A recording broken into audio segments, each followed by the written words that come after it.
Parotta, rumali roti, tandoori roti, naan, samosa, momos, pizza, noodles ఇలా restaurant మెన్యూలో సగం వంటకాలు మైదాతో చేసినవే ఉంటాయి.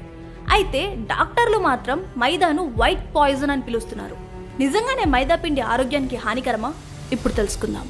మైదా గోధుమలతో తయారైనప్పటికీ తెల్లటి రంగులో చాలా మెత్తగా ఉంటుంది. అలా ఉండటానికి దానిలో బెంజోయిల్ పెరాక్సైడ్, అలోక్సాన్ వంటి రసాయనాలను కలుపుతారు. ఈ రెండు రసాయనాలు కూడా చాలా ప్రమాదకరమైనవి. బెంజోయిల్ పెరాక్సైడ్ ని ఎక్కువగా హెయిర్ డైలలో వాడుతూ ఉంటారు. దీంతో తయారు చేసిన పదార్థాలను తినడం వల్ల భవిష్యత్తులో అనేక సమస్యల బారిన పడే అవకాశం ఉంది. అందుకే మైదాను తెల్లటి విషమని పిలుస్తారు.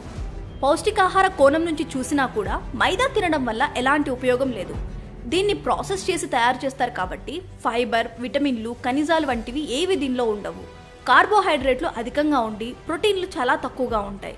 అందుకే మైదాతో చేసిన ఆహారాలు తినగానే రక్తంలో చక్కెర స్థాయిలు పెరుగుతాయి. ఇది రోగనిరోధక శక్తిపై ప్రత్యక్షంగానే ప్రభావం చూపిస్తుంది. మైదాను ఎక్కువగా తినడం వల్ల మెదడు ప్రభావితం అయ్యి ఆలోచించే సామర్థ్యం, అర్థం చేసుకునే శక్తి, జ్ఞాపక శక్తి తగ్గిపోతాయి. ఎముకలు బలహీనపడతాయి. మైదాతో మధుమేహం, అధిక రక్తపోటు, ఊబకాయం, గుండె జబ్బులు వచ్చే అవకాశం కూడా పెరుగుతుంది. మనం తిన్న ఆహారం జీర్ణం కావాలంటే అందులో తప్పనిసరిగా ఎంతో కొంత పీచు పదార్థం ఉండాలి. కానీ మైదాలో పీచు పదార్థం ఉండదు. కాబట్టి మైదా త్వరగా జీర్ణం కాదు. ఈ పిండిని గోడలకు పోస్టర్లను అంటించడానికి ఎక్కువగా ఉపయోగిస్తారు.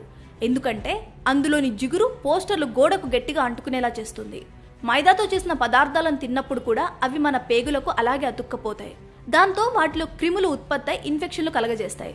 అవి ముదిరితే క్యాన్సర్ లాంటి ప్రాణాంత వ్యాధులకు దారితీస్తాయి. మైదా పిండి వల్ల కిడ్నీలో రాళ్లు కూడా ఏర్పడతాయి. అంతేగాక మహిళల్లో బ్రెస్ట్ సంబంధ సమస్యలు ఉత్పన్నమవుతాయి. అదేవిధంగా మైదాలో గ్లైకామిక్ ఇండెక్స్ చాలా ఎక్కువగా ఉంటుంది. కాబట్టి దానివల్ల ఒంట్లో షుగర్ లెవెల్స్ పెరిగే ప్రమాదం ఉంది. కాబట్టి మైదాను పూర్తిగా మానేయడమే మంచిది.